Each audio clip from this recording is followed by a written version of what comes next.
आने वाले कई सालों तक लोग नहीं भूलेंगे। बात तो सही है।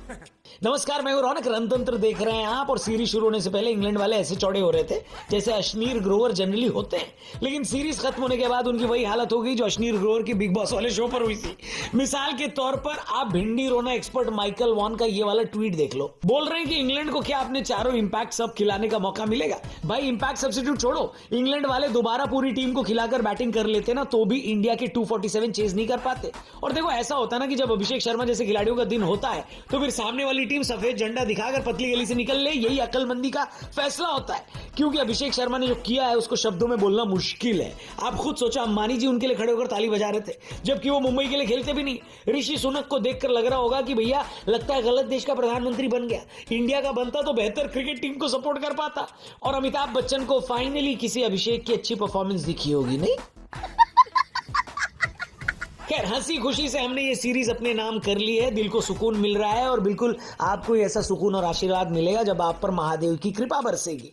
इसलिए याद दिला दूं फिर से एक बार कि पिछले साल की तरह इस बार भी हम लोग मिलकर महा अन्नदानम के लिए थोड़े फंड्स इकट्ठा कर रहे हैं। महाशिवरात्रि के मौके पर आदियोगी के सामने, भोलेनाथ की उस बड़ी मूर्ति के सामने लाखों महादेव के भक्त महाशिवरात्रि मनाते हैं और ईशा फाउंडेशन के वॉलंटियर्स उनके लिए महा अन्नदानम यानी प्रसाद बनाते हैं। उसी प्रसाद के लिए पिछले साल भी हमने कंट्रीब्यूट किया था और हम सोच रहे हैं इस साल भी जितनी हमारी शक्ति है, जितनी हमारी भक्ति है उतना कंट्रीब्यूट करें। इसलिए अगर आप उनके लिए प्रसाद का बंदोबस्त करना चाहते हैं तो डिस्क्रिप्शन में लिंक दिया है, उस पर क्लिक करके जितनी आपकी श्रद्धा हो उतना डोनेट जरूर करिएगा और ये लिंक अपने दोस्तों तक भी पहुंचाइएगा। उनसे भी कहिएगा कि वो भी जरूर कंट्रीब्यूट करें और हर हर महादेव जरूर लिखना कमेंट सेक्शन में। वीडियो में आगे बढ़ते हैं और इंडिया इंग्लैंड T20 सीरीज खत्म होने के बाद उसकी हाईलाइट के बारे में बात कर लेते हैं। पहली हाईलाइट संजू भाई, अब उन पर खतरा मंडराने लगा है।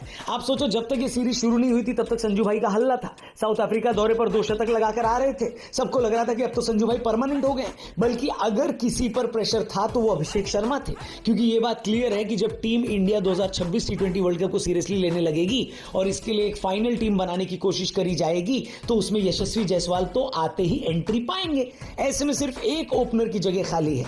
अगर साउथ अफ्रीका सीरीज के बाद सिलेक्टर्स को ये ओपनर पिक करना होता तो फिर डेफिनेटली वो संजू होते, लेकिन इस पूरी सीरीज में संजू चले नहीं, एक ही तरीके से आउट हुए। और किस्मत देख लो संजू की, अब हम अगला T20 अगस्त में बांग्लादेश के खिलाफ खेलेंगे। इतने लंबे टाइम के बाद जब हम वापस आएंगे तो पूरा फोकस T20 वर्ल्ड कप पर शिफ्ट हो चुका होगा।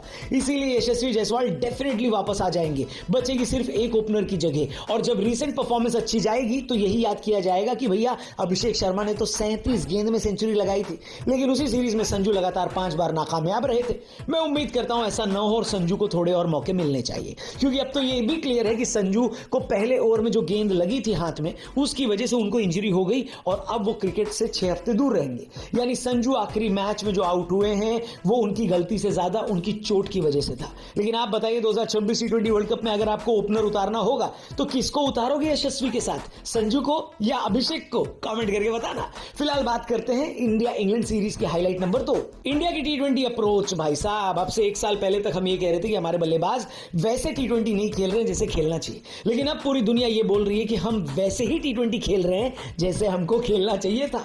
कोच गंभीर ने तो ये कह दिया है कि हम इसी तरीके से अब T20 क्रिकेट खेलेंगे और इस बीच अगर हम कोई मैच हार जाते हैं तो इसका कोई गम नहीं होगा। अप्रोच यही रहेगी।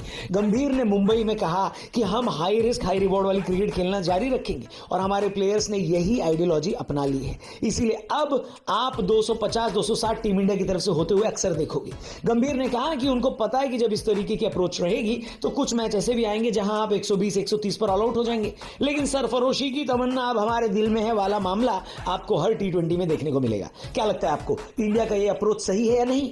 क्योंकि संजू भी मारते हैं, अभिषेक भी मारते हैं, तिलक भी मारते हैं और अगर ये सब आउट हो जाए जल्दी तो रिंकू आते हैं और वो भी इसी तरीके से खेलते हैं। क्या ये अप्रोच सही है या फिर बीच में कोई एक एंकर होना चाहिए जैसा कि T20 world cup winning team में कोहली थे? कमेंट करके बताना। बात करते हैं हाईलाइट नंबर 3, मोहम्मद शमी की वापसी।